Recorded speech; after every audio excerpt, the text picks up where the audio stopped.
حضرت تھانوی رحمۃ اللہ علیہ، وہ فرماتے ہیں کہ ہمارے جو استاد تھے حضرت مولانا یعقوب نانوتوی رحمۃ اللہ علیہ، وہ کسی شخص کے گھر مہمان چلے گئے، کسی شخص کے گھر مہمان چلے گئے دعوت پر۔ ابھی کھانا جب لگا ہی تھا، ایک نوالا اٹھایا، ایک لقمہ اٹھایا اور جب منہ میں رکھا تو احساس ہو گیا، پتہ چل گیا کہ بھئی یہ لقمہ جو ہے حلال کی کمائی کا نہیں ہے، یہ لقمہ حلال کی کمائی کا نہیں ہے، یہ لقمہ حرام کی کمائی کا ہے، اس کے پیچھے جو محنت ہوئی ہے وہ حرام کی محنت ہوئی ہے۔ وہ فرماتے ہیں کہ میرے سے غلطی سے وہ لقمہ حلق میں اتر تو گیا، چلا تو گیا، لیکن 2 مہینے تک جو ہے میں اس کی ظلمت کو محسوس کرتا رہا، اور میرا دل جو ہے، میرا دماغ مجھے گناہ کے اوپر اکساتا رہا کہ فلاں گناہ کر لے، فلاں گناہ کر لے، یہ گناہ کر لے، وہ گناہ کر لے۔ تو میرے بھائیو دوستو، اولاد کی اصلاح اور تربیت کے حوالے سے ایک بات یاد رکھیے، ایک بات، یہاں پہ ہم سب جو بیٹھے ہوئے ہیں، مجھ سمیت،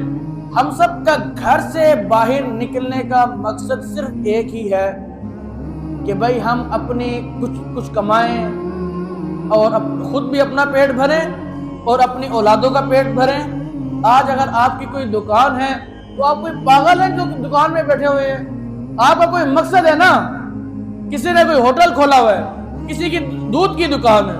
کسی کا کوئی کریانے کی دکان ہے، صبح سے لے کے وہ 8 بجے سے لے کے رات 11 بجے تک آپ بیٹھتے ہیں،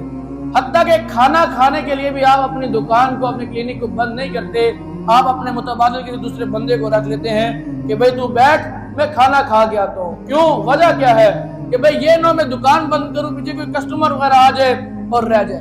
اب یہ سب کچھ جو معاملہ چل رہا ہے، یہ کس کی وجہ سے چل رہا ہے کہ 2 پیسے مل جائے اور میں اپنا پیٹ بھر لوں، اپنے بیوی بچوں کا پیٹ بھر لوں۔ اس ساری محنت جو ہے اس وجہ سے ہو رہی ہے نہیں ہو رہی؟ اب ایک بات یاد رکھیے، اگر ایک لقمہ بھی ہم نے حرام کا کمایا اور خود بھی کھایا اور اپنی اولادوں کو بھی کھلایا، تو یہ میری بات آج کان کھول کے جو ہے اپنے دماغ میں بٹھا لیجئے کہ اگر ہم نے حرام کمایا،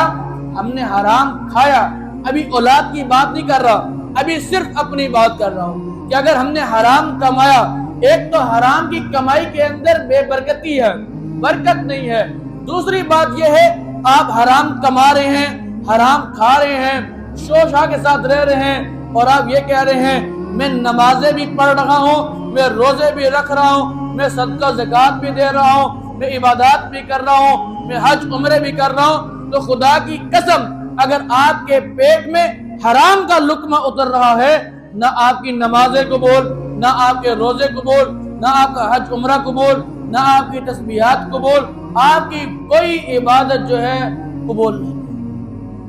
اور پھر اس سے بڑی بات بتاؤں، اگر ان سب کے بعد بھی آپ یہ کہتے ہیں کہ بھئی میں اولاد کی تربیت کر رہا ہوں، میں اولاد کی اصلاح کرنا چاہتا ہوں، تو خدا کی قسم آپ کے پیٹ میں حرام جا رہا ہے، آپ کی اولاد کے پیٹ میں حرام جا رہا ہے، تو آپ کی اولاد کبھی بھی وہ دین کے رستے پہ چل نہیں سکتی، اور نہ ہی دین کے رستے پہ چل سکتی ہے، اور نہ ہی آپ کا وہ کبھی فرمان بردار آپ کی اولاد بن سکتی ہے۔ وہ نافرمان اولاد بنے گی۔